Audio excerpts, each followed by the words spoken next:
Hi, I'm Jamie Torres. I'm the Denver City Councilwoman for District 3, which is West Denver. I'm excited to share a little bit about one of my favorite books with you.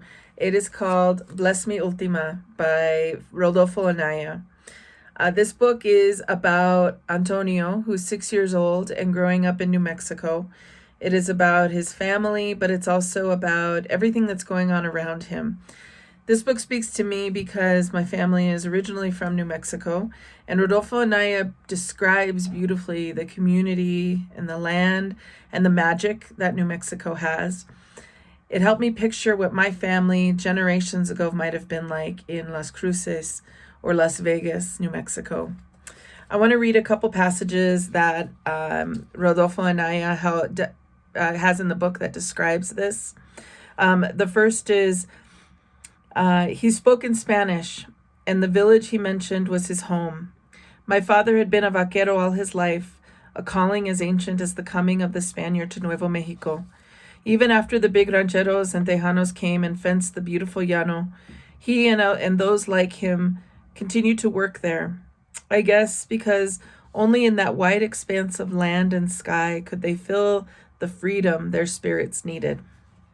It reminds me every time we go through New Mexico and we're driving through Santa Rosa or Santa Fe or Las Vegas or Ruidoso, just how beautiful and magical that community is. This book is also about good and evil, and it's about faith and ancestors and what they all teach us as we grow. And one of the things, this was one of the things that Ultima was always teaching Antonio. I will tell you why, she smiled. It's because good is always stronger than evil. Always remember that, Antonio. The smallest bit of good can stand against all the powers of evil in the world, and it will emerge triumphant. There is no need to fear men like Tenorio.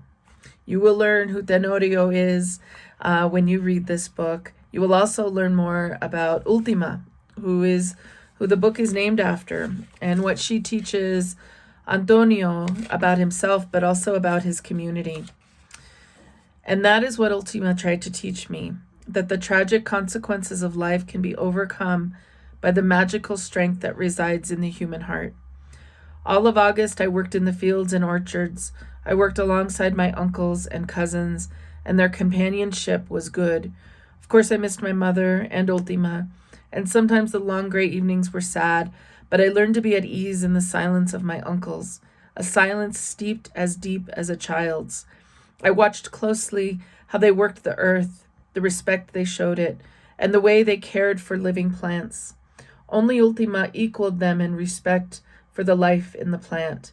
Never once did I witness any disharmony between one of my uncles and the earth and the work of the valley. Their silence was the language of the earth. I want to thank you for giving me an opportunity to share a little bit about this wonderful book. I hope you'll get it soon.